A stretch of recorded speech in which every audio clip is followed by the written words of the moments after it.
नासे विघ्न रामाय रामभद्राय रामचंद्राय वेधसे रघुनाथाय नाथाय सीताय पतये नमः। मनोजवं मारुततुल्यवेगं जितेन्द्रियं बुद्धिमतां वरिष्ठं वातात्मजं वानरयोधमुख्यं श्रीरामदूतं शरणं प्रपद्ये। बोलिए श्यावर रामचंद्र महाराज की। राम नाम के हीरे मोती मैं बिखराऊं गली गली, ले लो रे कोई राम का प्यारा शोर मचाऊं गली गली।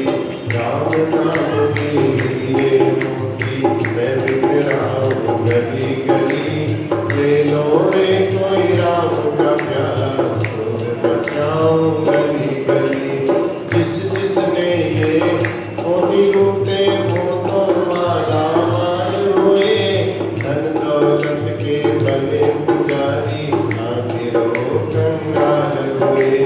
जिस जिसने ये मोती लूटे वो तो माला माल हुए, धन दौलत के बने पुजारी आखिर में कंगाल हुए। सोने चांदी वालों सुन लो, सोने चांदी वालों सुन लो, बात सुनाओ करी करी, ले लो रे कोई राम का प्यारा शोर मचाओ गली गली। राम नाम के हीरे मोती मैं बिखराऊं गली गली, ले लो रे कोई राम का प्यारा शोर मचाओ गली गली।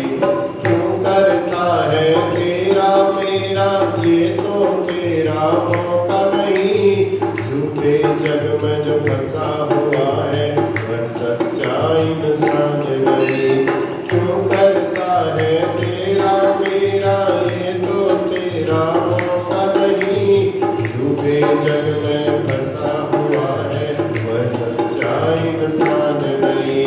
जग का मेला दो दिन का है, जग का मेला दो दिन का है, आखिर होगी चला चली, ले लो रे कोई राम का प्यारा शोर मचाओ गली गली।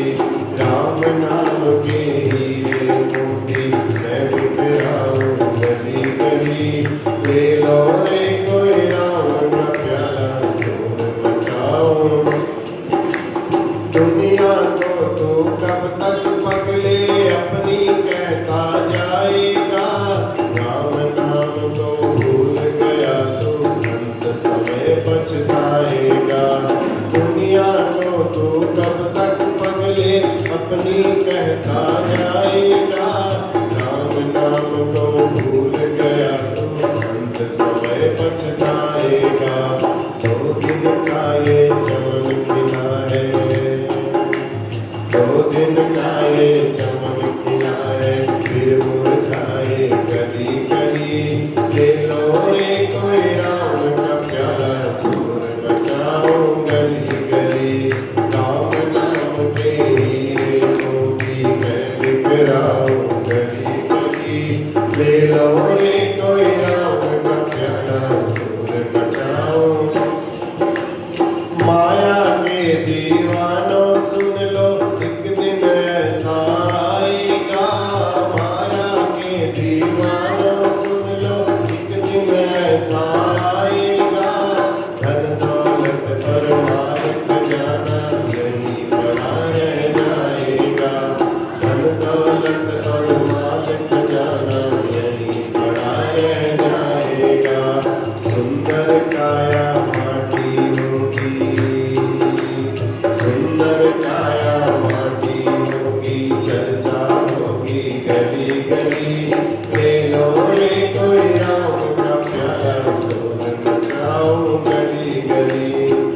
भवानी शंकरौ वंदे श्रद्धा विश्वासरूपिणौ याभ्यां विना न पश्यन्ति सिद्धा स्वान्तस्तमीश्वरम् वंदे बोधमयं नित्यं गुरुं शंकररूपिणं यमाश्रितो हि वक्रोऽपि चन्द्रः सर्वत्र वन्द्यते।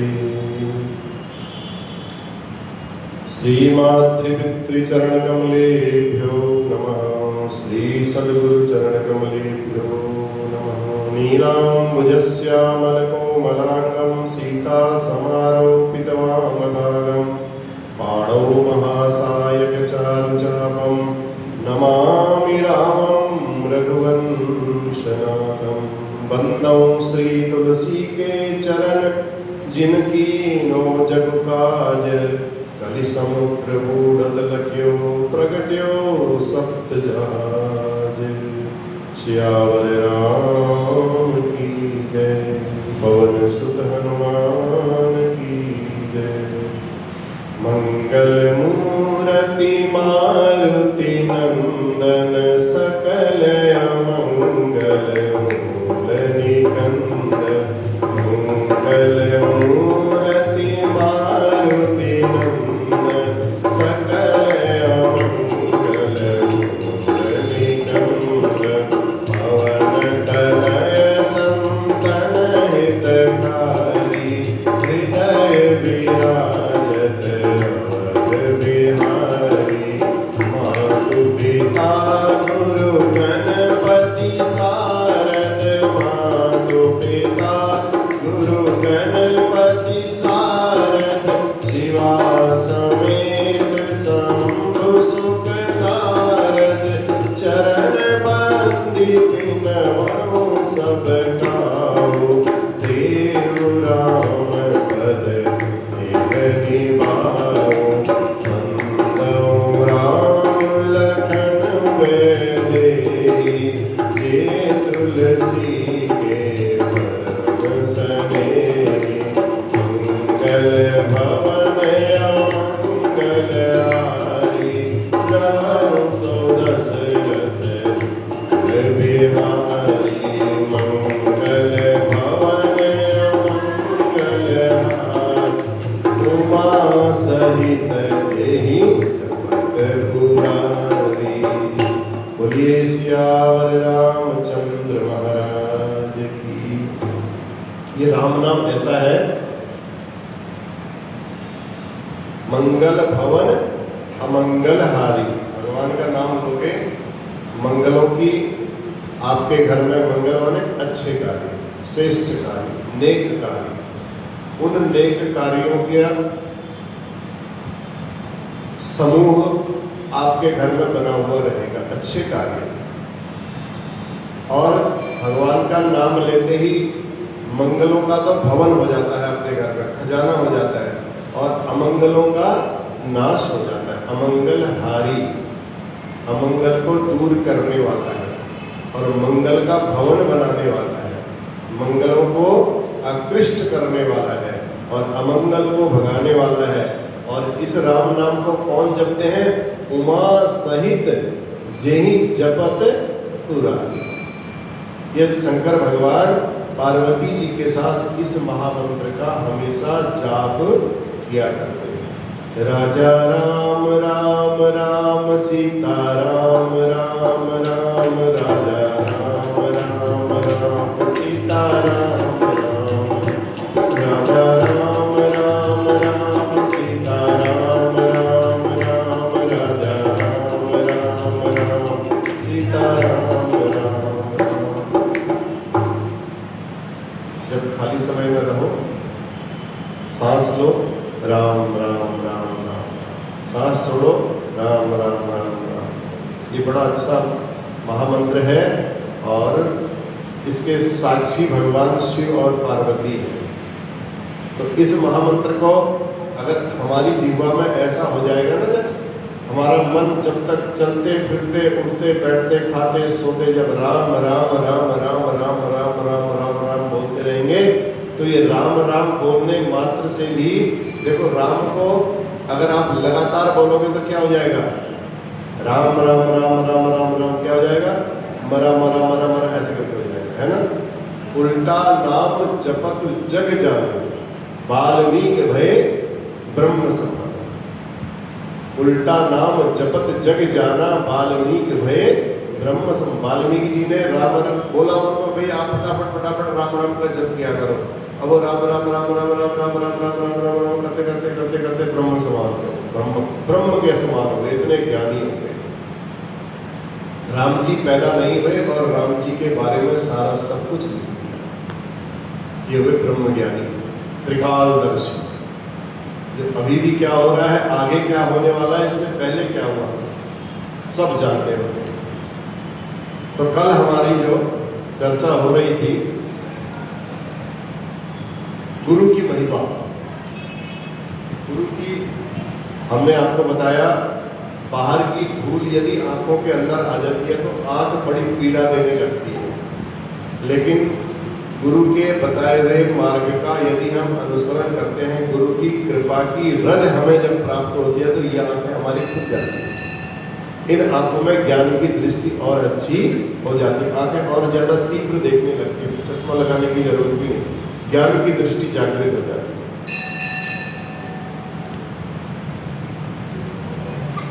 तो इसलिए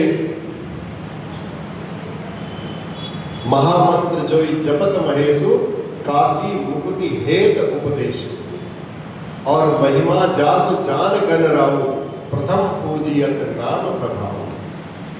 राम नाम की महिमा को जान करके गणेश जी महाराज प्रथम पूज्य माने गए। राम नाम का ही प्रभाव था, उस राम नाम के प्रभाव से ही महामंत्र जो जपत महेशु और काशी मुक्ति हेत उपदेश। भगवान शंकर जी कहते हैं राम नाम राम राम राम राम जपते रहोगे तो काशी में भी यदि मृत्यु होती है जिनकी, उनको भगवान भोलेनाथ इसीलिए मुक्ति का धाम प्रदान कर देते हैं, उनकी मुक्ति होनी ही होती है। इसीलिए काशी में मुक्ति का क्षेत्र बोला गया है। काशी से गंगा जल इसीलिए नहीं लाया जाता है क्योंकि वहाँ प्रत्येक जीव जो वहाँ जन्म ले लिया है, जो जीव वहाँ पहुँच गया, अगर उसकी वहाँ मृत्यु होगी तो उसको मुक्ति मिलेगी। आप उसको मुक्ति से वंचित कर दोगे तो उसका आपको पाप लगता है। सब जगह से आप जल ला सकते हो, काशी से आप जल नहीं ला सकते। और महिमा जास जान गण राव, गणेश जी जिस महिमा को जान करके प्रथम पूजियत नाम प्रभाव, सबसे पहले पूजे जाने लगे गणेश जी महाराज। तो इसलिए इतनी शक्ति है इस राम नाम के प्रभाव में जितनी कहीं अन्य शक्ति नहीं हो सकती है। और देखो भगवान शंकर का परिवार देखो, भोलेनाथ का आदर्श परिवार, भोलेनाथ के परिवार में जितने भी सदस्य हैं वह सभी सदस्य भगवान राम के नाम के जापक हैं। कोई भी, माता पार्वती, गणेश जी, ये सभी शिव शक्ति जितने भी हैं, भगवान शिव के परिवार से बड़ा भगवान श्री राम का नाम उनके परिवार में उससे बड़ा कोई दूसरा नहीं है। इसलिए एक बार देवता, दैत्य, राक्षस और मनुष्य, तीनों लोग, देव, धनुष और मनुष्य, ये तीनों भगवान शिव के पास पहुंच गए, बोलने लगे महाराज हमको रामचरित्र दे दीजिए। भगवान ने 100 करोड़ श्लोकों से रामचरितमानस की रचना की थी। तो कहा महाराज हमको आप बराबर बराबर इसका डिस्ट्रीब्यूशन कर दीजिए, बांट दीजिए। तो भगवान भोलेनाथ ने सबको बराबर बैठाया और बैठा करके कहा ठीक है, तो आपने हमसे ऐसी इच्छा जाहिर की है, इच्छा आपने प्रकट की है, तो हम आप सभी को इस विवाद को रखना नहीं चाहते, इस विवाद को समाप्त करना चाहते हैं। हम बराबर बराबर मात्रा में आप सबको राम नाम की महिमा बांट देंगे, रामचरित्र आप सबको दे देंगे। 1-1 करोड़ करके सबको दे दिया भगवान भोलेनाथ ने। ठीक, अब राम नाम का प्रभाव देख लो, सर्प भी भगवान शिव के परिवार में रहता है और चूहा भी भगवान शिव के परिवार में रहता है। गरुड़ जी भी भगवान के परिवार में रहते हैं और सर्प भी भगवान के परिवार में रहते हैं। दोनों का एक दूसरे से कितना बैर है, सर्प का और चूहे का भी बैर है, लेकिन वहां रहते हैं तो सब बड़े प्रेम से रहते हैं। ये राम नाम का प्रभाव है। मोर, मोर और सर्प, मोर और यहाँ, हाँ मोर और सर्प दोनों एक दूसरे के वो है, ठीक है, बैरी है। लेकिन भगवान शिव के परिवार में जब रहते हैं, कार्तिकेय जी का महान मयूर है, मोर है, ठीक है, और भगवान के सिर पर सर्प है। तो इसलिए मोर और सर्प, चूहा और सर्प एक दूसरे के विरोधी होते हुए भी भगवान शिव के यहाँ जब रहते हैं तो भगवान शिव के यहाँ बड़े प्रेम से रहते हैं। तो भगवान ने ब्रह्म राम ते नाम बड़ा बलदायक बलदीन, रामचरित सत कोटि कहो लीन महेश जिय जान। भोलेनाथ ने जो 100 करोड़ श्लोक थे देवता, दैत्यों और मनुष्यों को बराबर बराबर बांट दिए। अब एक श्लोक बच गया, बांटते बांटते एक श्लोक बचा। वो श्लोक था अनुष्टुप छंद में। कई प्रकार के छंद हैं, आप लोगों ने अगर हिंदी में पढ़ा होगा, छंदों के नाम है। कोई अनुष्टुप छंद है, कोई शिखरिणी छंद है, कोई मंदाक्रांता छंद है, नमंत्रम नोयंत्रम इसको हम बोलते हैं शिखरिणी छंद है। महिम्ना पारम ये मंदाक्रांता छंद है। कई अलग अलग इनमें किसी में 32 अक्षर होते हैं, किसी में 12 अक्षर होते हैं, किसी में कुछ, किसी में दीर्घ, किसी में ह्रस्व, ऐसे करके छंद होते हैं। तो सबके छंद के अलग अलग नाम होते थे। एक छंद बच गया अनुष्टुप छंद, एक श्लोक बचा। जो श्लोक था वो केवल अनुष्टुप छंद में था, उसको होते हैं 32 अक्षर। अब 32 अक्षर होते हैं तो भगवान ने कहा इस श्लोक को कैसे बांटूं? 10 10 10 तीनों को दे दिए। अब बच गए 2 अक्षर। वो 2 अक्षर जो थे रा और मो, उसको भगवान शिव ने अपने हृदय में उतार लिया। भगवान ने कहा भैया ये महामंत्र है, इसको तो मैं स्वीकार कर लेता हूँ, बाकी मैं सब आप सबको दे देता हूँ। तो इसलिए भोलेनाथ ने उसको अपने हृदय में धारण कर लिया। तो भगवान राम का नाम निर्गुण ब्रह्म से भी बढ़ करके है। राम से बड़ा राम का नाम। तब गोस्वामी जी कहते हैं कि निर्गुण ब्रह्म सबके हृदय में अक्षत रूप से कभी नष्ट नहीं होता, ये अवस्थित रहता है। कैसे रहता है निर्गुण ब्रह्म? हमें दिखाई नहीं देता है, लेकिन हम कोई गलत कार्य करते हैं तो तुरंत अंदर से आवाज आ जाती, नहीं हमें ऐसा नहीं करना चाहिए, नहीं आज हमें वहां जाना चाहिए। अंदर से जो आवाज आती है निर्गुण ब्रह्म की आवाज है। अब प्रकट रूप में रहता है, वो अक्षत रूप में रहता है, नष्ट नहीं होता है कभी। फिर भी समस्त जीव उस ब्रह्म के अंदर रहने के बावजूद भी बड़े दुखी रहते हैं। उसका रहने का कारण उस राम नाम का आश्रय नहीं ले पाते हैं। कस्तूरी कुंडल वसे मृग ढूंढे बनमाई, ऐसे घट घट राम है दुनिया देखे ना। कस्तूरी माने एक सुगंधित, एक कोई द्रव्य होता है। वो कस्तूरी मृग के नाभि में होती है। तो मृग की नाभि में वो कस्तूरी होती है, तो मृग को उसकी खुशबू आती है। अब खुशबू आती है तो बार बार इधर खुशबू उधर को जाता है, उधर खुशबू आती है, उधर से हवा चलती है, इधर को खुशबू आती है, इधर से चलती है तो उधर को खुशबू आती है। उस खुशबू को, उस सुगंध को ढूंढने के लिए मृग चारों दिशाओं में घूमते रहता है, लेकिन उसको इतना समझ में नहीं आता कि ये खुशबू तो मेरे अंदर से ही आ रही है, ये महक, ये सुगंध है, ये तो मेरे अंदर से ही है। तो इसीलिए मैं उसको कहीं ढूंढने की मुझे क्या आवश्यकता है, जहाँ पर मैं रहूँगा वहाँ पर यह सुगंध रहेगी, ऐसा वो नहीं सोच पाता अज्ञान के कारण, और वो जगह जगह ढूंढता है। ऐसे ही हमारे घट घट में, घट घट में माने हृदय हृदय में भगवान श्री राम बसे हुए हैं। ऐसे घट घट राम है दुनिया देखे न।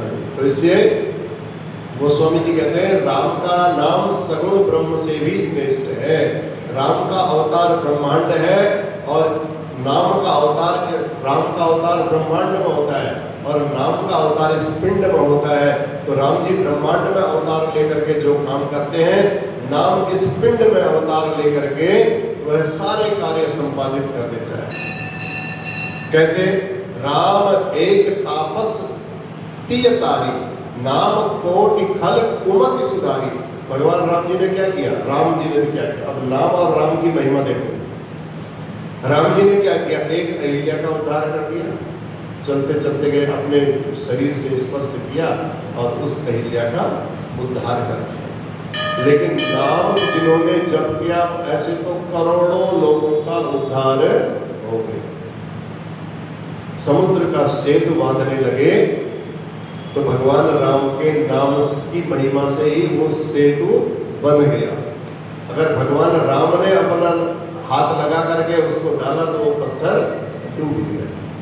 तो राम से बड़ा राम का नाम। इसलिए मैंने सबसे पहले बोला, जैसा आपका समय हो, जितना आपसे उचित हो, अपने मन में, अंतर मन में राम नाम का उच्चारण प्रति वर्ष, प्रतिदिन, प्रतिक्षण होते रहना चाहिए।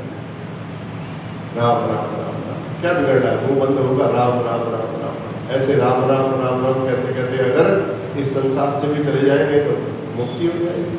और भगवान तो ऐसे हैं, देखो, भगवान से आप संबंध जोड़ोगे तो संबंध जोड़ने में भगवान से आप शत्रुता रखो तब भी भगवान ने आपका उद्धार करना ही करना है। आप भगवान से मित्रता रखो तब भी भगवान ने उद्धार करना करना है। तो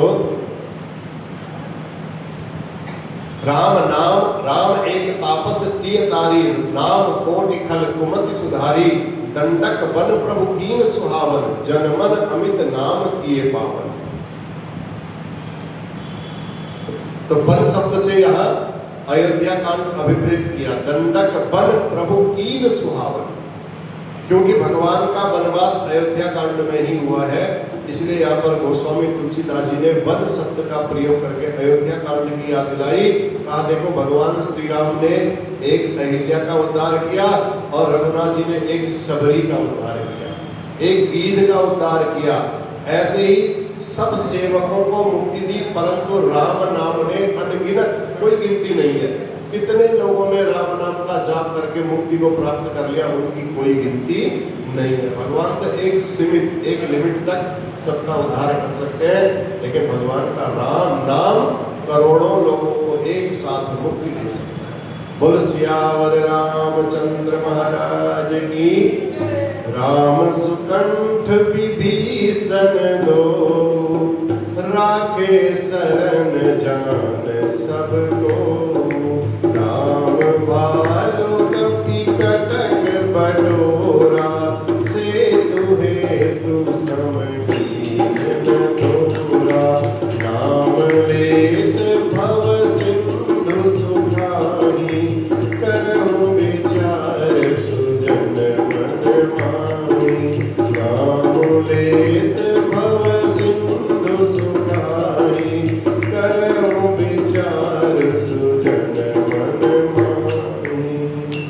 राम जी ने किष्किंधा कांड में सुग्रीव को अपनी शरण में लिया और सुंदर कांड में विभीषण को अपने शरण में लिया। यह प्रसंग तो हमारी समझ में आता है, हम सब जानते हैं, लेकिन नाम ने अनेकों गरीबों पर, अनेक जो भगवान के से नहीं उठा सकते थे, तो उन सब लोगों पर भगवान के नाम ने कृपा कर दी, जिनका कोई आश्रय नहीं था भगवान के पास पहुंचने का, लेकिन भगवान का नाम एक इतना पावरफुल था, उसने सबको भगवान के पास पहुंचा दिया। सेतु का मैंने उदाहरण दे दिया आपको। तो नाम लेने से वो सब पत्थरों में भगवान का नाम लिखा और सबको रखा, पानी के ऊपर तैरने लगे और तैरते तैरते सबका एक बड़ा सा पुल बना दिया। राम सकलो रन रावण मारा, सिय सहित निज पुर पटुधारा, राजा राम अवध रजधानी, गावत गुण सुर मुनि बरवानी, सेवक सुमिरत नाम सप्रीति, बिनु श्रम प्रबल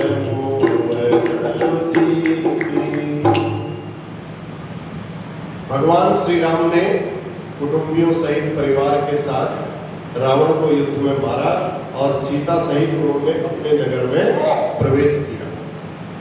तो राम जब राजा हुए, अवध उनकी राजधानी हुई, परंतु सेवक नाम के स्मरण मात्र से, किसी परिश्रम के मोह से मोह की प्रबल सेना को जीत लेते हैं और प्रेम मगन होकर के विचरण करते हैं। इसलिए गोस्वामी तुलसीदास जी कहते हैं कि रामायण के रूप में भगवान ने, गोस्वामी जी ने यहाँ 7 कांडों का स्पर्श किया।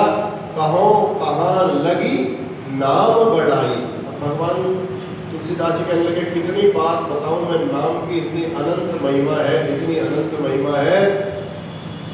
कहो कहाँ लगी नाम बढ़ाई, राम न सकहि राम गुण गान। भगवान राम भी अपने नाम की महिमा को नहीं बता सकते। इतनी अनंत महिमा, इतनी अमित महिमा है।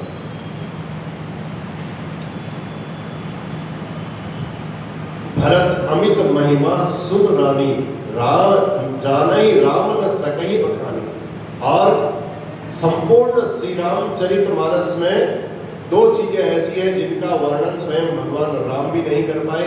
एक है भरत जी का प्रेम और दूसरा भगवान श्री राम जी यदि चाहें तो अपने महिमा के नाम का बखान करना भी चाहें तो अपने नाम की महिमा का बखान नहीं कर पाए।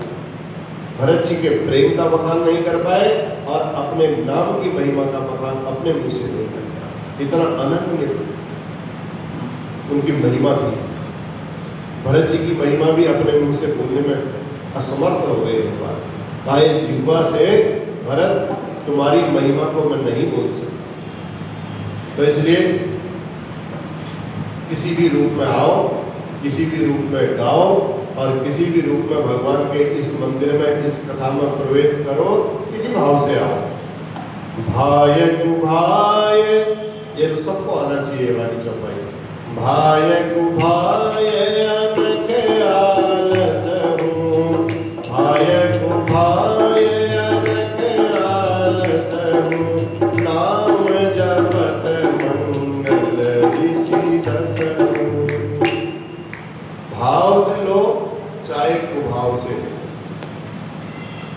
भगवान से मैंने बोला ना किसी भी रूप में, जरासंध ने भी भगवान से शत्रुता की उसका भी उद्धार कर दिया। 100 गालियां रोज देता था तब खाना पचता था उसका। ठीक कैसे कैसे जिनका स्पर्श भगवान ने किया उन सबको भगवान ने अपने परम धाम पहुंचा दिया। तो ऐसे भाव से लो चाहे कुभाव से लो, भाय कुभाव अनक आलस हो चाहे आलस्य से लो, चाहे क्रोध से लो। अनक माने क्रोध, गुस्सा आ रहा है तब भी राम राम राम राम राम भगवान जी के आगे आकर के बोलो, भगवान जी से गुस्सा करो। भगवान जी को अच्छा लगेगा कि ये मेरे को कम से कम अपना मानता। तभी तो बच्चे किससे लड़ते हैं? अपने माता पिता से ही तो लड़ते हैं। जबरदस्ती किससे करते हैं? बाहर के माता पिता दूसरे माता पिता से थोड़ी करते हैं, अपने घर में आकर ही जिद करते हैं, बाहर नहीं करते। तो इसलिए भाव से करो, चाहे कुभाव से करो, चाहे क्रोध से करो, चाहे आलस्य से करो, चाहे किसी भी भाव से आप आओ, भगवान जी का स्मरण करो, नाम जपत मंगल दिशि करो। यहाँ आओगे तो मंगल होना ही होना है, इसमें कोई सोचने वाली बात नहीं है। बोलिए सियावर रामचंद्र भगवान की। अब तुलसीदास जी कहते हैं रामचरितमानस देखो एक जैसे सरोवर है, ऐसा ही ये सरोवर है। इस सरोवर में नहाने के लिए 4 घाट बना दिए हैं तुलसीदास जी ने। 4 घाट है इसमें, पूरब पश्चिम उत्तर और दक्षिण। पहले इस भाव से समझो। पूर्व दिशा में जो घाट है तुलसीदास जी उसमें वक्ता है और केवल उनका सुनने वाला केवल उनका मन है और कोई नहीं। बस तुलसीदास जी बोल रहे हैं, उनका मन सुन रहा है। श्रोता और वक्ता, श्रोता है तुलसीदास जी का मन, वक्ता है तुलसीदास जी। यह है पूर्व घाट, इसका नाम है दैन्य घाट। पश्चिम में है ज्ञान घाट और ज्ञान घाट के वक्ता है भगवान शिव और श्रोता है माता पार्वती और कोई दूसरा नहीं है। इच्छा हो, सुनने की इच्छा हो तो घर में बैठ करके आप खुद पढ़ना शुरू कर दो, आप पढ़ना शुरू करो, अपने बच्चों को सुनाओ। आप नहीं सुन सकते हो अपने पतिदेव को बोलो आप सुनो, आप सुनाओ, हम बैठ के सुनते भी हैं और घर का काम भी करते हैं। तो किसी भी भाव में श्रोता और वक्ता बन जाएंगे। आपके पास समय है, आप सुनाइए, उनको सुनाओ, उनको श्रोता बनाओ। सनकादिक क्या करते थे? चारों भाइयों बैठ करके सनक, सनंदन, सनातन और सनत कुमार यही तो करते थे। उनका काम ही यही था, भगवान का हमेशा भजन करना, भगवान का हमेशा कीर्तन करना और भगवान की कथाओं का श्रवण करना, बखान करना और श्रवण करना। 4 भाई थे, एक भाई ऊपर बैठ जाता था, 3 भाई नीचे बैठ जाते थे। थक गए तो कहा भैया जी अब आप सुना दो, और आप सुनाओगे तो फिर वो भाई नीचे बैठ गए। 3 श्रोता रहते थे, 1 वक्ता रहता था। हमेशा केवल 5 वर्ष के बालक ही वो बने रहे भगवान की उस दिव्य मंगल कथा के प्रभाव से। तो पश्चिम दिशा में भगवान शिव और पार्वती है, इसका नाम है ज्ञान घाट। उत्तर की ओर कागभूषण जी महाराज स्वयं वक्ता बन करके गरुड़ जी को भगवान श्री राम की इस कथा को सुना रहे हैं। और दक्षिण की ओर तीर्थराज प्रयाग है। दक्षिण की ओर तीर्थराज प्रयाग में याज्ञवल्क्य जी महाराज भरद्वाज जी को राम कथा सुना रहे हैं। बोल सियावर रामचंद्र महाराज की। भरद्वाज मुनि बसहि प्रयागा, तिनहि राम पद अति अनुरागा। आपस समदम दया निधाना, परमारथ पथ परम सुजाना। गोस्वामी तुलसीदास जी अब इस कथा का प्रारंभ कर रहे हैं। अब क्या हो रहा है? अभी तक तो मंगलाचरण चला, उसके बाद राम नाम की महिमा का प्रभाव होता है। अब गोस्वामी तुलसीदास जी राम कथा की गंगा को प्रवाहित कर रहे हैं, तो इसका शुभारंभ कर्म घाट से कर रहे हैं, जो दक्षिण की तरफ है। दक्षिण की तरफ कौन सा घाट है? ज्ञान घाट। पश्चिम की तरफ ज्ञान घाट, उत्तर की तरफ भक्ति घाट और दक्षिण की तरफ कर्म घाट है, जहां याज्ञवल्क्य महाराज बैठे हुए हैं प्रयाग में, भरद्वाज मुनि के आश्रम। यहां से कथा का शुभारंभ होता है। तब बताया भरद्वाज मुनि बसहि प्रयागा, तिनहि राम पद अति अनुरागा। तापस समदम दया निधाना, परमारथ पथ परम सुजाना। माघ मेला होता है ना, हर वर्ष होता है, प्रतिवर्ष प्रयाग में माघ मेला लगता है। और प्रयाग में गंगा, यमुना और सरस्वती जी है। गंगा और यमुना तो दिखाई देती है, और सरस्वती जी क्या है? क्या है? गुप्त। गुप्त है कि लुप्त है? बताओ। 2 शब्द हैं, देखो दोनों में एक शब्द का अंतर है और बड़ा भारी अंतर है। गुप्त है, सरस्वती जी क्या है? गुप्त है। लुप्त माने है ही नहीं, गुप्त माने है लेकिन दिखाई नहीं देती। वो उसको तीर्थराज प्रयाग, सब तीर्थों का राजा है। उस प्रयाग से भरद्वाज मुनि का वहां आश्रम है। प्रतिवर्ष जब मकर राशि में सूर्य आता है, सूर्य की संक्रांति मकर राशि में आती है, तो वहाँ सभी लोग त्रिवेणी में स्नान करने के लिए जाते हैं। बड़ा 12 वर्ष में कुंभ भी लगता है, 6 वर्ष में अर्ध कुंभ भी लगता है। और माघ के महीने में तो प्रतिवर्ष वहाँ मेला लगता है, 1 महीना कल्पवास करते हैं लोग। एक समय भोजन करके गंगा जी में स्नान, एक समय भोजन, 2 समय स्नान, और दिन भर जब तक भगवान की कथाओं का श्रवण। कौन कौन आते हैं तीर्थराज प्रयाग में?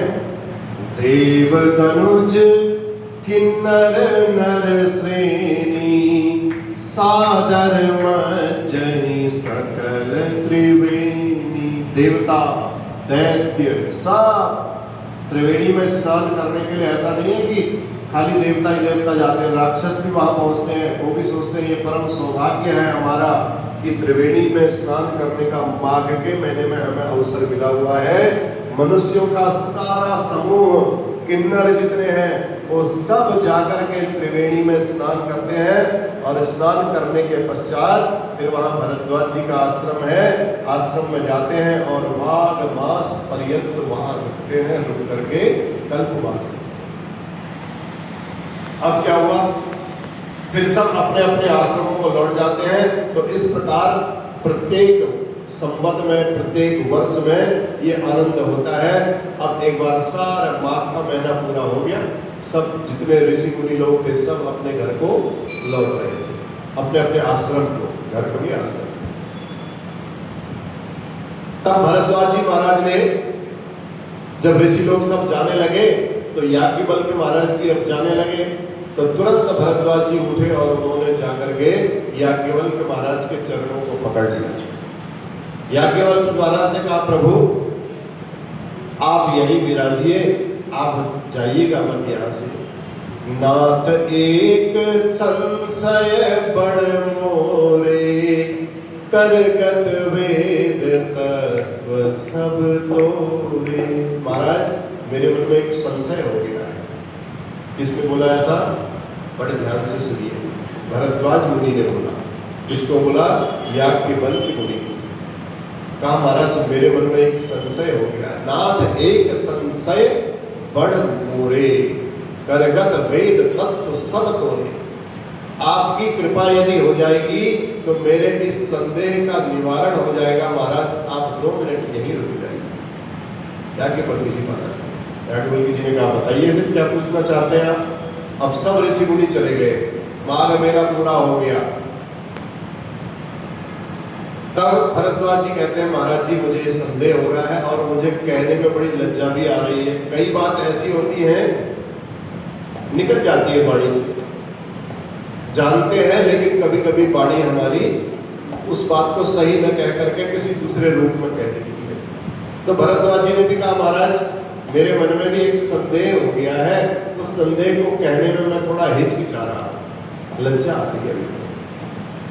लज्जा किस बात की? भय इस बात का है कि आपको कहीं ऐसा न लगे कि आपके ज्ञान की परीक्षा ले रहा हूं, आपका मैं यहाँ टेस्ट ले रहा हूं। कभी कभी ऐसा भी लगता है। इस भाव से मैं नहीं कह रहा हूं। और भरद्वाज जी वाल्मीकि जी के शिष्य हैं। कहा, मैं वाल्मीकि जी का शिष्य होने के बाद, इतना ज्ञानी मेरे गुरु हैं, उनका मैं शिष्य होने के बाद भी मेरे मन में संशय बना हुआ है, फिर भी मैं आपसे ये पूछने का दुराव कर रहा हूं, दुस्साहस कर रहा हूं। आप कृपा करके मुझे बताएं क्या संशय बना है भरद्वाज जी के मन में? कहा, महाराज मैं आज तक ये जान ही नहीं पाया कि राम जी हैं कौन। ले बताओ, इतने बड़े वाल्मीकि के शिष्य और आज फिर वही बात कर दी उन्होंने, सारी पूरी रामायण पढ़ दी, पूछा राम जी कौन है और सीता जी कौन है। भरद्वाज जी के मुंह से जब ऐसा सुना, किंतु महाराज फिर भी मेरी इच्छा है, मैं आपसे पूछना चाहता हूं, क्योंकि संत वेद पुराण मुनिजन जितने भी लोग हैं ये सब कहते हैं कि गुरु के साथ दुराव करने पर विमल विवेक की प्राप्ति नहीं होती है। गुरु के साथ कभी ऐसा धोखा नहीं करना चाहिए। इसलिए आप कृपा करके मेरे संशय का समाधान कर दीजिए। मैं जानना चाहता हूं कि वो राम कौन है। राम कवन प्रभु पूछूं तो ही, राम कौन है मैं ये आपसे पूछना चाहता हूं। कहिए बुझाई कृपा निधि मोहि, बुझाई माने मुझे समझाइए। हे कृपा निधि, आप मुझे ये बताइए कि वो राम कौन है। बड़ा सीधा सा प्रश्न किया कि राम कौन है। अंग्रेजी में बोलोगे तो वो इज द राम, राम कौन है, ठीक यही प्रश्न किया। तो भोले बाबा, यही प्रश्न भोले बाबा से माता सती ने भी पूछा था। किसने पूछा था? माता सती ने, पार्वती ने नहीं। किसने पूछा था? माता सती ने पूछा था कि राम कौन है महाराज, जिनको आप प्रणाम कर रहे हैं। लोग आपके पास आते हैं प्रणाम करने के लिए और आप इनको प्रणाम कर रहे हैं। तो याज्ञवल्क्य जी ने जब ऐसा उनके मन का ये संशय सुना तो उनको हंसी आ गई। याज्ञवल्क्य जी के मुस्कुराए और कहा, आप अपनी बुद्धि से बता दीजिए, आपको क्या लगता है कि राम कौन है? भरद्वाज जी को कहा आप ही बताइए महाराज।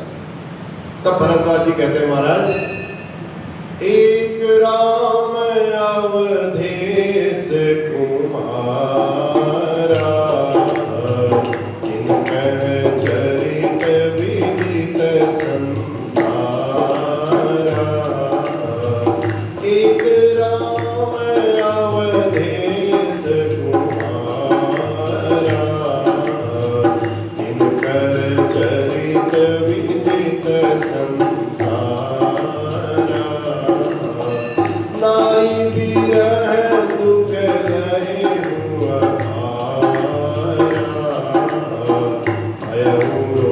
शरण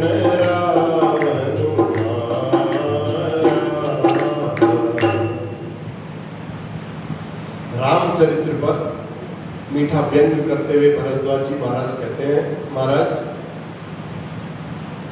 मैंने जो सुना है वो राम अपनी स्त्री के विरह में उन्होंने बहुत कष्ट उठाया। एक राम अवधेश कुमारा, एक तो दशरथ जी के पुत्र थे और एक राम थे तिनकर चरित्र विदित संसारा, उनके चरित्र को सारा संसार जानता है। नारी विरह दुख लहे अपारा, स्त्री के विरह में उन्होंने बड़ा दुख उठाया, बड़ा कष्ट उठाया। मैं ये जानना चाहता हूँ तो जो कष्ट उठाया और उसके बाद उन्होंने अपनी स्त्री को प्राप्त करने के लिए रावण का वध कर दिया। बस मेरे समझ से यही रामचरित्र है। मैं आपसे जानना ये चाह रहा हूँ महाराज, जो दशरथ नंदन राम है क्या वही राम परब्रह्म राम है या कोई और राम परब्रह्म राम? जो भगवान राम है वो दशरथ नंदन ही है या कोई और है? कृपा करके आप मेरे इस संशय का समाधान करिए, मुझे विस्तार से राम कथा सुनाइए ताकि मेरे सारे संशय का समाधान हो जाए। तब भरद्वाज जी के इन वचनों को सुनकर के याज्ञवल्क्य मुनि को पुनः हंसी आई। भरद्वाज जी ने कहा, महाराज मेरे संशय की निवृत्ति राम कथा से ही होगी, आप मुझे अवश्य बताइए। अब याज्ञवल्क्य जी समझ गए कि इनके रोग की जो दवाई है, इनके रोग का जो उपचार है वो इन्हीं के पास है।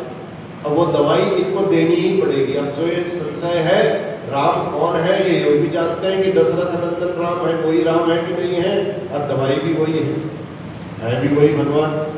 तो अब याज्ञवल्क्य जी कहते हैं कि इनको ये दवाई देनी ही पड़ेगी। जब तक हम बुखार की दवाई के लिए बुखार की दवाई नहीं खाएंगे, पेट दर्द के लिए पेट दर्द की दवाई नहीं खाएंगे तो वो रोग हमारा दूर होने वाला नहीं। याज्ञवल्क्य जी कहते हैं, देखो मुझे हंसी इसलिए आ रही क्योंकि जो जिस औषधि के बारे में आप जानना खाना और खा करके आप अपने रोग को दूर करना चाहते हैं वो औषधि आपके पास ही है और आप मेरे से पूछ रहे हो। जाग बलिक बोले मुस्काई। याज्ञवल्क्य जी बड़े मुस्कुरा करके कहने लगे, भरद्वाज जी आप राम जी के प्रभाव को तत्वतः जानते हैं। भगवान श्री राम की कथा को आपको सुनने की इच्छा है, उस सुनने की इच्छा के लिए आपने मेरे से ऐसा प्रश्न कर दिया। ये भी एक तरीका है पूछने का। याज्ञवल्क्य जी ने कहा कि इसलिए आप ऐसे प्रश्न कर रहे हैं जैसे कोई बिल्कुल महामूर्ख यहाँ पर बैठा हो। चाहो सुनई राम गुण गूढ़ा, कीनी प्रश्न मनहु अति मूढ़ा। अति मूढ़ बन करके आपने ये प्रश्न किया है, लेकिन आपको सब पता है हे भरद्वाज जी, जैसा संदेह आपको हो रहा है ना, ऐसा ही संदेह एक बार माता पार्वती को भी हो गया था। तब महादेव जी ने माता पार्वती को विस्तार से राम कथा सुनाई थी। ऐसे ही संशय कीन भवानी, महादेव तब कहा बखानी। ऐसे ही संशय कीन भवानी को भी पार्वती को भी ऐसे ही संशय है। महादेव तब कहा बखानी। तब फिर राम कथा सुनाई है पूरी पार्वती जी। स्वयं भोलेनाथ ने माता पार्वती की प्रशंसा करते हुए कहा, पार्वती जी आप मेरे से जो ऐसा प्रश्न कर रही हो ना, ऐसी जैसे याज्ञवल्क्य जी ने भरद्वाज जी को बोला, ऐसे ही महादेव जी ने भी बोला, तुम ही न संशय तुम ही न संशय से मोह न माया। भोलेनाथ जी कहते हैं आपके अंदर न संशय है न भ्रम है। पार्वती को कहते हैं आप इस समाज के कल्याण के लिए राम कथा मेरे से सुन करके लोगों को दान करवाना चाहती है, बस यह आपका भाव है, मैं जानता हूं। इस प्रकार मां पार्वती को भी तत्व में कोई संदेह नहीं था, राम भगवान है वो भी जानती थी और भरद्वाज जी भी जानते हैं कि राम भगवान है, लेकिन दोनों लोक का कल्याण कैसे हो, हम जैसे अज्ञानी लोगों का उद्धार कैसे हो, इसके लिए प्रश्न किया है। तो इस भरद्वाज जी कहते हैं इसमें याज्ञवल्क्य जी भरद्वाज जी से कहते हैं अब हम आपको रामचरित्र सुनाने से पहले शिव चरित्र सुनाएंगे। आइए हम सभी इस शिव चरित्र में प्रवेश करते हैं। बोलिए जय सिया राम।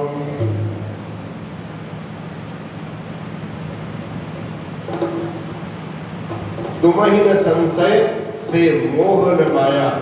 शिव चरित्र कहते हैं भरद्वाज जी राम कथा विषयक प्रश्न के उत्तर में याज्ञवल्क्य जी ने सर्वप्रथम शिव चरित्र सुनाया। कल मैंने आपको बताया था शिव चरित्र इसलिए सुनाया जाता है जब तक आपके अंदर श्रद्धा और विश्वास जागृत नहीं होगा तब तक भक्ति और भगवान आपको मिलने वाले नहीं है। अब यहाँ भी परीक्षा हो रही है। पूछा रामचरित, भरद्वाज जी ने क्या पूछा था? रामचरित। और याज्ञवल्क्य जी ने क्या सुनाना शुरू कर दिया? शिव चरित्र। अब देखो, अब आप भी यहाँ पर बैठे होगे, बैठ करके कह रहे होगे हमने तो सुना पंडित जी बड़ी अच्छी राम कथा सुनाएंगे, यहाँ तो लेकर के वही शिव पुराण की फिर शिव चरित्र की कथा सुनाने शुरू। भवानी शंकरौ वंदे श्रद्धा विश्वास रूपिणौ। जब तक श्रद्धा और विश्वास जागृत नहीं होगा तब तक भक्ति और भगवान मिलने वाले नहीं है। भोलेनाथ के ऊपर पहले पार्वती जी क्या है? श्रद्धा, और भोलेनाथ क्या है? विश्वास। श्रद्धा और विश्वास को सुदृढ़ बनाना। प्रथम ही मैं कहीं शिव चरित बूझा मरम तुम्हार, सुच सेवक तुम राम के रहित समस्त विकार। मैंने आपको सर्वप्रथम शिव चरित्र सुना करके आपके मर्म को जानना चाहा कि राम कथा सुनने के आप अधिकारी हैं या नहीं। यदि आप शिव चरित्र बढ़िया करके सुनोगे तो इससे पता चल जाएगा कि आप रामचरित्र सुनने के अधिकारी हैं। मैंने आपके गुण और शील को भी जान लिया है। हे भरद्वाज जी आप वास्तव में इसके अधिकारी हैं। तो शिव चरित्र सुनाने के लिए भरद्वाज याज्ञवल्क्य जी महाराज कहने लगे, एक बार त्रेता जुग माही शंभु गए कुंभज ऋषि पाई। बोलो एक बार त्रेता जुग माही शंभु गए कुंभज ऋषि पाई। संग सती जग जननी भवानी पूजे ऋषि अखिलेश्वर जानी। त्रेता युग की बात बता रहे। भोले बाबा माता सती को संग लेकर के, किसको? माता सती को त्रेता युग में संग ले गए और राम कथा सुनने के लिए अगस्त्य मुनि के आश्रम में पहुंच गए। कहाँ पहुंचे? अगस्त्य ऋषि के आश्रम में, अगस्त्य मुनि के आश्रम में। और अगस्त्य जो साक्षात समुद्र है वह कथा, अगस्त्य ऋषि का दूसरा नाम है कुंभज ऋषि। कुंभज माने, कुंभ माने घड़ा, घड़े से जो उत्पन्न हुए वो कुंभज। और भगवान शिव है पूरे सागर है।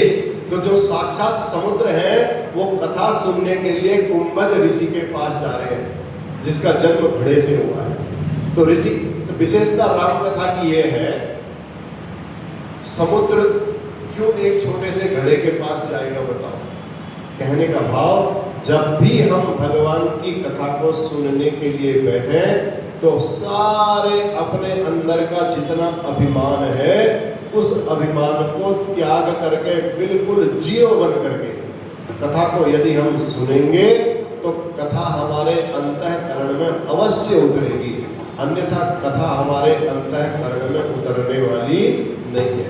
भोले बाबा अपनी सारी उपाधियों को त्याग करके, सारी उपाधियां छोड़ दी उन्होंने और कुंभज ऋषि के पास पहुंचे। और जब कुंभज ऋषि के पास पहुंचे तो भगवान शिव समस्त उपाधियों का त्याग करके सुनने जा रहे थे और माता सती अपने साथ में जग जननी, इस संसार की माता की उपाधि लेकर के, मैं तो शंकर जी की पत्नी हूं, जग जननी हूं, ठीक, ये उपाधि लेकर के साथ जा रही थी। यही कारण था कि माता सती कथा से वंचित हो गई। कथा में बैठे तो हैं, मैं यहाँ से बोल भी रहा हूँ और कुंभज ऋषि कथा भी सुना रहे थे, शंकर जी बड़े ध्यान से सुन रहे थे। माता सती के मन में आया कि ये ऋषि बड़े बड़े ब्रह्मा विष्णु बड़े बड़े देवता आकर के मेरे पति के चरणों में साष्टांग दंडवत प्रणाम करते हैं और ये वहां इनके यहाँ पहुंच करके इनसे कथा सुन रहे, शिष्य बन करके, चेला बन करके कथा सुन रहे। अपनी जो जगत जननी की उपाधि थी उस उपाधि का त्याग नहीं किया। उपाधि का मतलब अहंकार। सौनकादि ऋषि भी सूत जी महाराज के पास जब बैठे थे कथा सुनने के लिए, तो सौनकादि भी कोई छोटे मोटे ज्ञानी नहीं थे।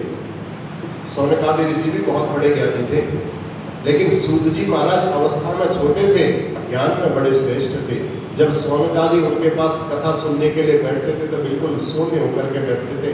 कुछ हमें ऐसी बात नई प्राप्त हो जाएगी, कुछ और नई बात प्राप्त हो जाएगी, इसलिए जब भी श्रोता बन करके बैठो बिल्कुल खाली होकर के बैठो। अब अंदर कुछ भरा रहेगा, कोई दूसरी चीज जाएगी नहीं। भूख लगेगी तभी तो भोजन करोगे, पेट खाली होगा तभी भूख लगेगी। अब अंदर पहले से ही कचरा भरा हुआ है, काम क्रोध लोभ मोह का, और भगवान की कथा को हम सुनने की अगर प्रयास, सुनने की इच्छा भी रखेंगे, सुनने का प्रयास भी करेंगे तो वो अंदर नहीं जाएगी, बाहर ही आ जाएगी। तो इसलिए भगवान शंकर ने यहाँ पर इशारा किया। तो भगवान शंकर अपनी समस्त उपाधियों को त्याग करके वहां पहुंचे और पार्वती जी जग जननी की उपाधि लेकर के कथा सुनने गई। तो अगस्त जी ने अखिल ब्रह्मांड का ईश्वर जान करके जैसे ही पहुंचे शिव सत और शक्त सती, जैसे ही कुंभज ऋषि के पास पहुंचे, अगस्त ऋषि के पास पहुंचे, तो अगस्त ऋषि से जानते थे तो परम ब्रह्म परमात्मा है। दोनों को साष्टांग प्रणाम किया। अब बताइए, दोनों पति पत्नी जा रहे हैं कथा सुनने के लिए, और जिनसे कथा सुननी है वही आकर के साष्टांग प्रणाम कर रहे हैं। अब मैया के मन में तो आएगी बात।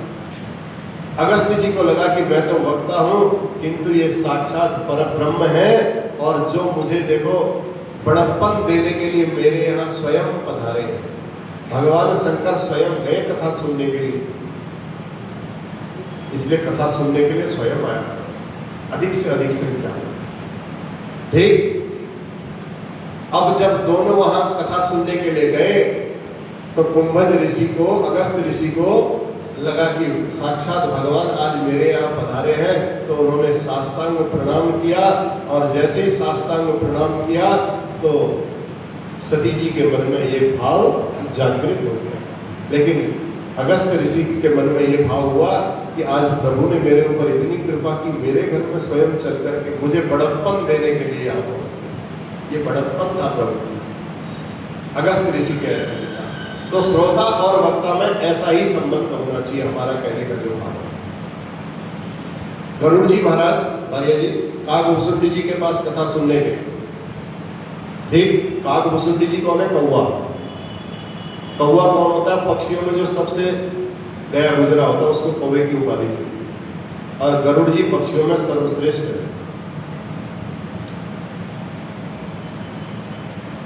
जब काकभूषुंडी जी के पास गरुड़ जी राम कथा सुनने के लिए गए, जब संपूर्ण राम कथा हो गई, राम कथा हुई और विदाई का अवसर आया, तो गरुड़ जी ने काकभूषुंडी जी से पूछा, कहा महाराज एक बात बताइए, हम जब आपके पास कथा सुनने आए थे, जब हम आप यहाँ से चले जाएंगे तो आप हमें कैसे याद करेंगे? काकभूषुंडी जी को बोला। काकभूषुंडी जी ने बोला, हाँ बिल्कुल जरूर याद करेंगे आपको। करेंगे कैसे? हम आपको इस रूप में याद करेंगे कि आप पक्षियों के राजा होकर के भी मुझ जैसे नीच पतित पावन कौवे के पास कथा सुनने के लिए आए, आपने मुझे इतना बड़प्पन दिया। इस बड़प्पन के लिए हम आपको सदा सर्वदा याद करेंगे। यह होना चाहिए श्रोता और वक्ता का स्वरूप। गरुड़ जी के नेत्रों से प्रेमाश्रु बरसने लगे। गरुड़ जी ने कहा कुसुमी जी से, कहा महाराज मुझे याद तो जरूर करना आप, लेकिन पक्षियों के राजा के रूप में मत करना। करना कैसे? अपने दास के रूप में मुझे याद करना। पुनि पुनि उमा कहि विहंग बर, जाने सदा मोहि निज किंकर। अपना किंकर समझ करके, अपना दास समझ करके मुझे याद करना। मैं पक्षियों का राजा था, इस भाव से मुझे याद मत करना महाराज। इस बात को सुनकर के काकभूषुंडी जी ने कहा, हे गरुड़ जी, तुम ही न संशय मोह न माया। अब मुझे विश्वास हो गया है कि आपके मन में कोई संशय नहीं है, न कोई मोह है। अब ठीक, मुझे ऐसा लगता है कि आप मेरे पास स्वयं चल करके नहीं आए, बल्कि मुझे बहुत श्रेष्ठता प्रदान करने के लिए, बड़प्पन प्रदान करने के लिए आप स्वयं रघुनाथ जी ने आपको मेरे पास भेजा है। ये काकभूषुंडी जी कहते हैं, पढ़ई मोह मिस खगपति तो ही, रघुपति दीन बड़ाई मोहि। मेरे प्रभु ने मेरे नाम को बहुत बड़ा करने के लिए मेरे ऊपर कृपा कर दी, अपने वाहन गरुड़ जी को मेरे पास भेज दिया। कितनी बड़ी बात है। अगर प्राइम मिनिस्टर का ड्राइवर आपके पास आ जाए, कहीं महाराज चलो आपको बुलाया है, तो आपके अंदर कितना हर्ष होगा कि देखो मोदी जी ने हमको कितना सम्मान दिया, हमको बुलाने के लिए यहाँ भेजा, कितना बड़प्पन दिया हमारे ऊपर। आज काकभूषुंडी जी भी कह रहे हैं, मुझ कौवे को इतना बड़प्पन प्रदान करने के लिए मेरे प्रभु ने रघुपति दीनी बड़ाई मोही। तो इस प्रकार जब श्रोता और वक्ता एक दूसरे के प्रति श्रद्धा का भाव रखेंगे, तभी कथा सार्थक सिद्ध होती है। इसलिए राम कथा मुनि बरज बखानी, सुनी महेश परम सुख मानी। अगस्त्य जी ने राम कथा बखान करके कही, किंतु सुनी केवल महेश ने। राम कथा मुनि बरज बखानी, सुनी महेश परम सुख मानी। सती माता अभिमान के कारण कथा को नहीं सुन पाई। अब यहाँ पर भी हम कथा में बैठे हैं, लेकिन कई तो कथा को बड़े ध्यान से श्रवण भी कर रहे हैं, कई समझ में आ भी रहे, नहीं आ रहा है तो कुछ तो समझ में आ रहा है, कोई तो सुनने का प्रयास तो कर रहे हैं, लेकिन कई का मन तो खाली चलो अब किसी ने निमंत्रण दिया है तो हम जा रहे हैं, कथा पूरी हो जाए, समय पूरा हो जाए। ठीक, ये भाव, तो कथा कहने का भाव श्रोता और वक्ता का ये भाव होना चाहिए। अब अभिमान के कारण सती जी ने उस कथा को नहीं सुना कि तो क्या ये कथा सुनाएंगे, जो मेरे पतिदेव को साष्टांग दंडवत लेट करके प्रणाम कर रहे हैं और ये कथा सुना रहे हैं, राम जी की कथा सुन, ये क्या कथा सुनाएंगे? भगवान की कथा तो मेरे पति ने मेरे को कितनी बार सुना दी। और भगवान भोलेनाथ को जब कथा सुना रहे थे अगस्त्य जी, तो राम कथा सुनाते ऐसे डूब जाते थे, ऐसे डूब जाते थे, फिर उसके अंदर से निकल पाना बड़ा मुश्किल हो जाता था अगस्त्य जी के लिए। फिर वो भगवान भोलेनाथ से कहते थे, प्रभु अब आप इस आसन पर बैठिए और मैं श्रोता बन करके इस कथा को सुनूंगा, अब आप सुनाइए, अब मेरे बस का नहीं है, अब आप बन जाइए वक्ता और मैं बन जाता हूँ श्रोता। इसलिए गोस्वामी तुलसीदास जी कहते हैं, कहत सुनत रघुपति गुण गाथा। जब राम कथा का विश्राम हो गया, तब अगस्त्य जी ने कहा, प्रभु हे भोलेनाथ, मैंने आपको अब राम कथा सुनाई है, कथा सुनने के बाद दक्षिणा तो देनी पड़ेगी। राम कथा के बदले में दक्षिणा चाहिए।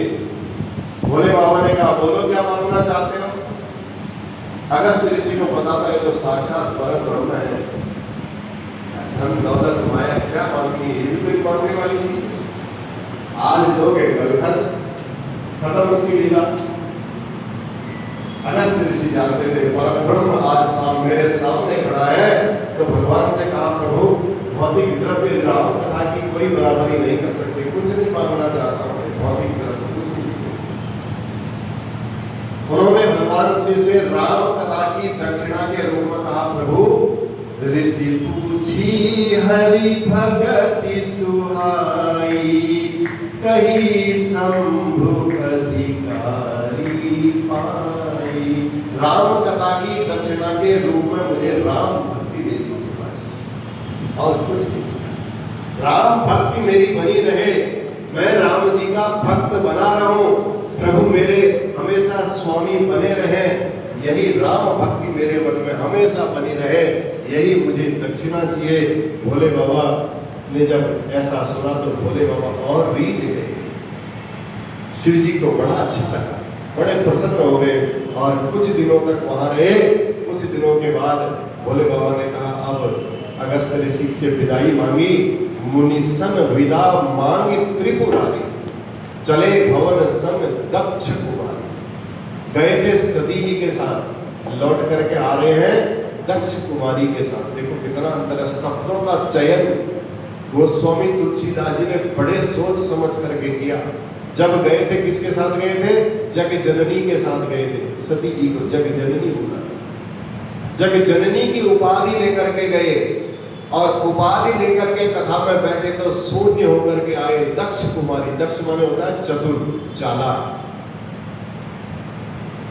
जाते समय जग जननी, आते समय दक्ष कुमारी।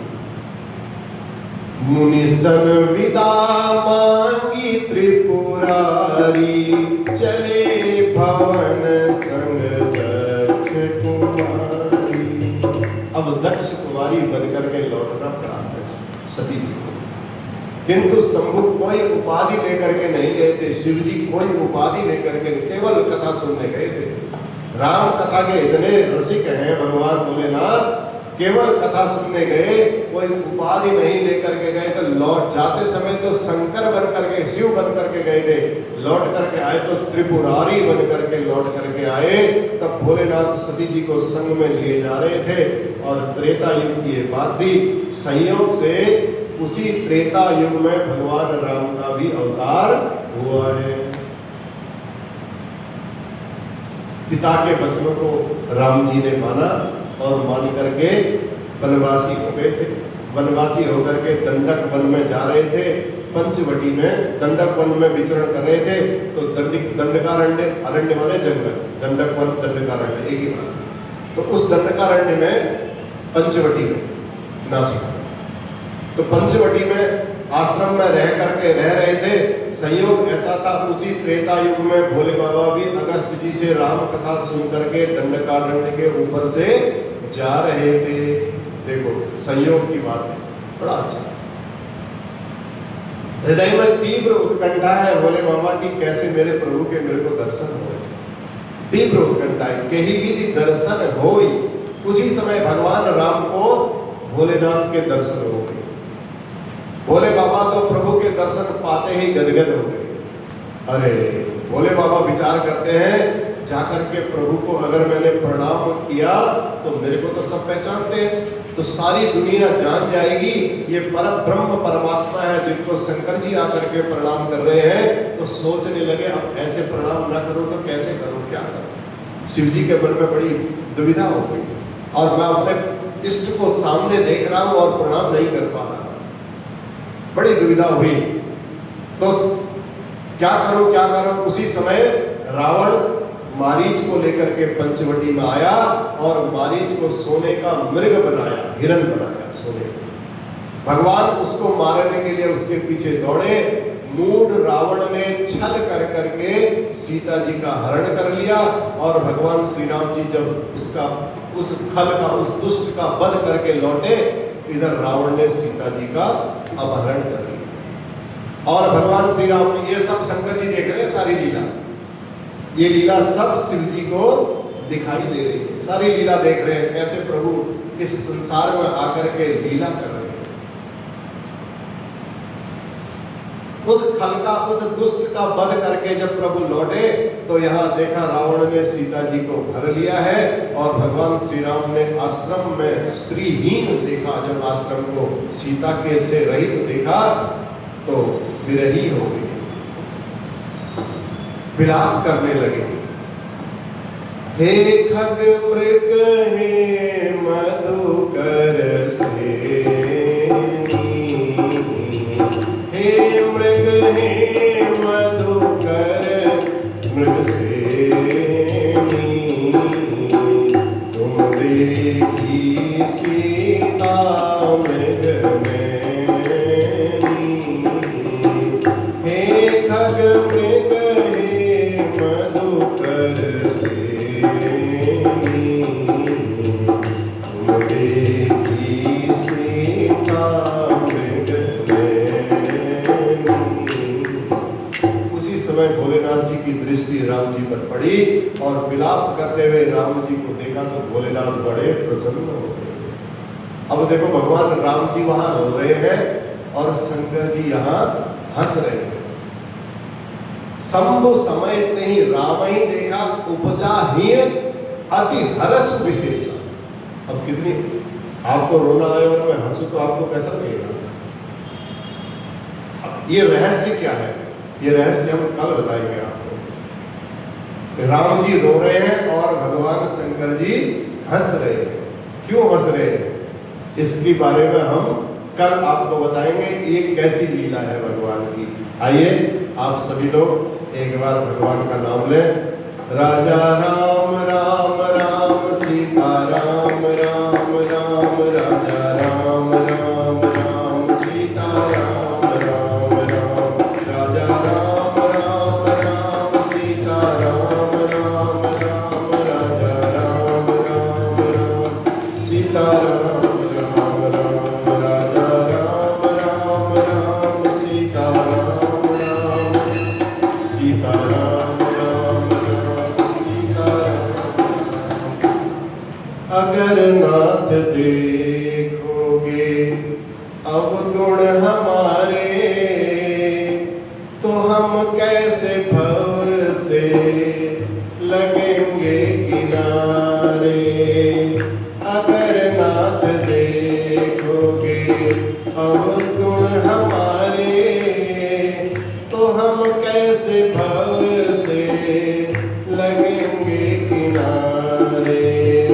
पतितों को पावन कृपा निधि तुम हो, पतितों के पावन कृपा निधि तुम हो, पतितों के पावन कृपा निधि तुम हो। ये पाप है इस सुयस के सारे, ये पाप है इस सुयस के सहारे। अगर नाथ देखोगे अवगुण हमारे, तो हम कैसे भव से लगेंगे किनारे। हमारे लिए क्यों देर किए हो, हमारे लिए क्यों देर किए हो, हमारे लिए क्यों देर किए हो। कणिका जाम को पल में उबारे, कणिका जाम को पल में उबारे। तो हम कैसे भव से लगेंगे किनारे, तो हम कैसे भव से लगेंगे किनारे।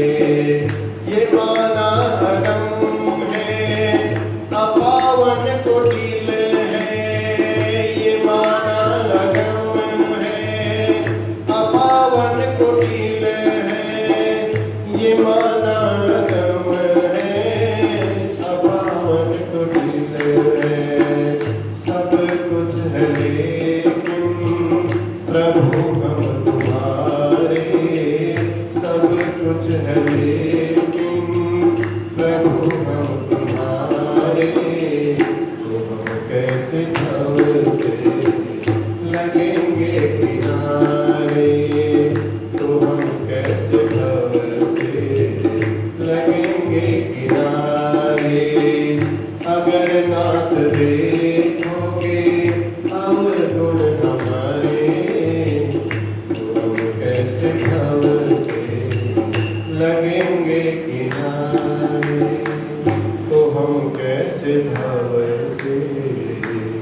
लगेंगे किनारे। भगवान से यही तो प्रार्थना करनी, प्रभु हमारे अवगुण मत देखना, हम तो बहुत अवगुणों के खान हैं, बहुत है हमारे अंदर अवगुण। ठीक, इसलिए आज की कथा को हम यहीं विराम देते हैं। सभी को बहुत बहुत प्रणाम, बहुत बहुत आशीर्वाद। ऐसे ही भगवान की कथा में आते रहो और भगवान की इस कथा से अपने जीवन को कृतार्थ करते रहो। 2 शब्द भगवान के राम नाम का यदि हमारे अंतःकरण में ऐसे ही बढ़ता रहेगा, हमारा जीवन सफल होता रहेगा। बोलिए सियावर रामचंद्र भगवान की। नमः पार्वती पतये हर हर हर महादेव। जय जय श्री राधे, जय जय श्री सीताराम।